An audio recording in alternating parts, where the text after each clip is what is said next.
Hello everyone, Jai Siaram, welcome to my new video. So आज थिला more last exam माने biology exam.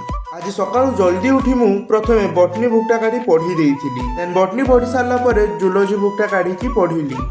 Then जेतिकी सब selected long question गुडा थिला सबु का थरे भलो भाबरे आखी बुलेई देली। तापरे गाधेई सारी ओट्स खाई देई रेडी हेई मु चलिली गली बाहरकू। किछि समय वेट करथिली तापरे मो सांग आसीबा परे आमे चलिले एग्जाम दवा पई।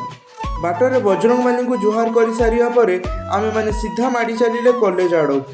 3 hours later 3 घंटा एग्जाम देला परे कॉलेज रे टिके समय रही कि आमे चलिले घरकू। आज रो एग्जाम टा भलो होईची। तो प्रथमे घरे पहुंची बॉटनी एमसीक्यू रो आंसर का देखिली। देन जूलॉजी एमसीक्यू रो आंसर देखि सारला परे मु पेपर गुडा रखी देली। लास्ट इवनिंग रे कोचिंग फ्रेंड वन का सह कथबार्ता होई मजा मस्ती करि सरिया परे वीडियो टी को एडी रखी मु चलिली घरकू। टाटा।